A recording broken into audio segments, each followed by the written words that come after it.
sometimes it is not always, other people's fault. It can be our fault sometimes when we go through different things. Not paying our bills on time. Now it's big one lump sum.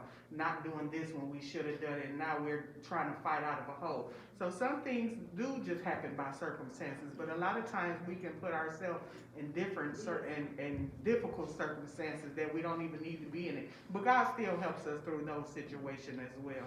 You know, I was just thinking of I forgot what Sister Monica was saying. I wanted to but she was saying something that I agree with too, but I just forgot what it was. But everything that happens to us in our life, it is not, always other people's fault or how we like to God's fault or whatever. It can be certain things that we can put ourselves in too, but we have to just be patient. And sometimes we always try to figure out what can we do to get out of this before we even start praying. I know I'm guilty of that a lot of times. What can I do? How can I? And sometimes I do need to just say, what can I do to get out of my situation? I try, you try to stay calm and you try to stay focused before you start praying, but we don't want to just get so involved of the thing that's holding us down or the thing that's getting us upset that we cannot focus on God. God still has us through all situations, whether we put ourselves in it or whether it just comes on us.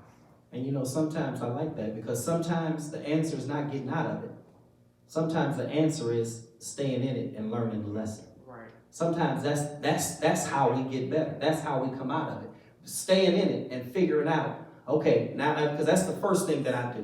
The first thing I always try to do is I check Sean. Like I said, that's the first thing I do. And then if I know that it's reaping, if I know that, I say, you know what, Lord, just humble me enough and give me some cushion to help me take it. Help me to take it. Help me. I put myself here, now help me to take it.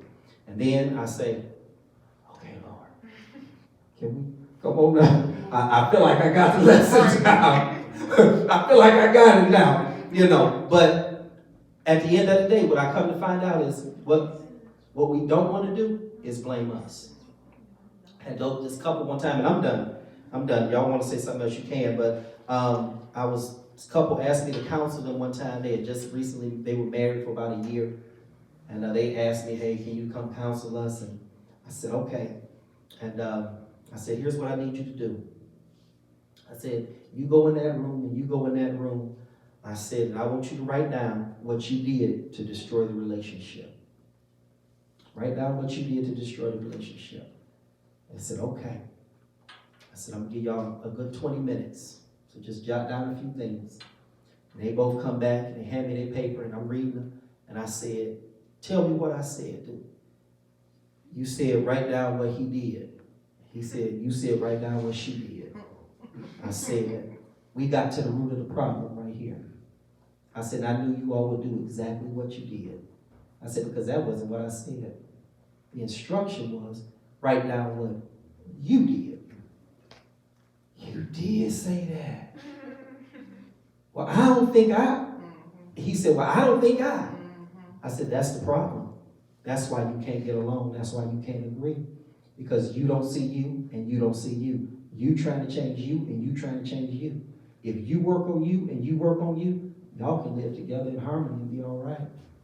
They've been married 20 some odd years now.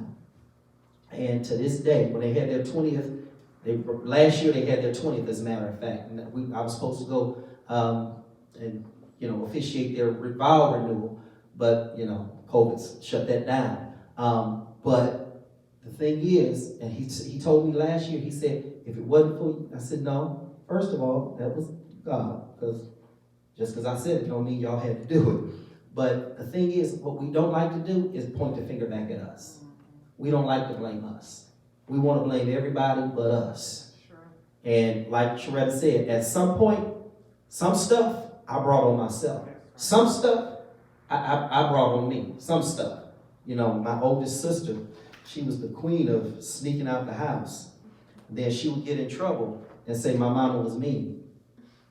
Ma'am, you climbed out the window. Ma'am, you climbed out the window. And one day she was coming back in. We done, y'all, for real. She was coming back. She was coming back in the window. And the little man across the street called my mama. And he said, Now, he knew exactly who she was. He said, somebody's climbing in your window. So my mama went in there and she was halfway in the window. Sound like me. Flip that light on. And my sister says, oh, hello. Then the next morning she wanted to be mad. She walking around the house with wind in her jaws. Ma'am, you snuck out the house at 1 o'clock in the morning. Ain't nobody, ma'am, Right. how you mad? So that's the first thing we need to do is check us. And once we check us, then, you know, you can't be mad at your mom and your dad and your aunties and your uncles and, you know, we not on no more, right? Who's here? We don't have like a. It's not a set time, but it's not on, right?